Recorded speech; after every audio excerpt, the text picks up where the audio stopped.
Hey, what's poppin', everyone? Mr. Man Vapes here with another Ejuice review, and tonight we were reviewing Rip Tripper's Vapetrik Melon Thumper. Melon Thumper at 3 milligrams of nicotine. The best setup that I found that works with this flavor on my atomizer of choice for flavors, the Cartel Cascata, was a 6-wrap of 22 gauge.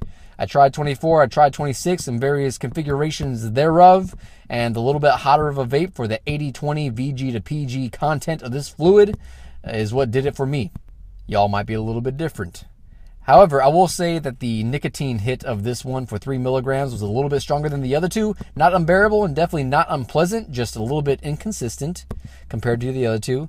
That's just something to take note of. I realize there's going to be a little bit of variance, especially if you're hand mixing these things.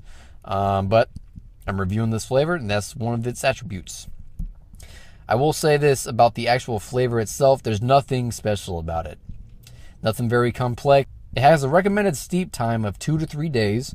So I've steeped it for 3 days, and then I vaped it for a day, as I do with all my other fluids. And honestly, there's not a whole lot of what it's telling you there is. It's just a sweet melon flavor. And in the description, it says various melons, primarily cantaloupe with a hint of tantalizing berry. There's a little bit of berry there. If you do a light draw, you can find the berry. If you do a heavy draw, you got to search for it, but you can eventually find it. Not a whole lot of cantaloupe. And I'm going to tell you something. I know there are good cantaloupe flavorings out there because I've found them. Have tasted them. And this it doesn't really have it. It's just a generic sweet melon. And I was hoping for more. When you're a self-proclaimed flavor junkie and you're making your own line of juices, I just kind of expect.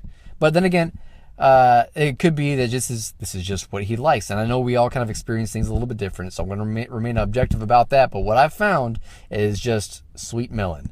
Not very much cantaloupe, very little berry. In fact, I don't even know if there's any cantaloupe at all. There's just there's a little bit of richness there that I want to attribute to cantaloupe. Is it a bad flavor? Not at all. It tastes good. And I vaped on the same setup once I found the one that I liked, and you know what? It tastes fine the entire time through. So I haven't really had to change anything out or make any adjustments with my cotton. So that's a good thing too. It's got good longevity, and it tastes fine, but I don't really think there's anything special enough about it to not go to your local vape shop and find something comparable, which will be fairly easy to do for this fluid. So with that, Rip Tripper's Vapetrik Melon Thumper, it's alright. Nothing to call home to mom about, but it's okay. So with that, this is Mr. Man Vapes signing out. I'll catch y'all later. Deuces.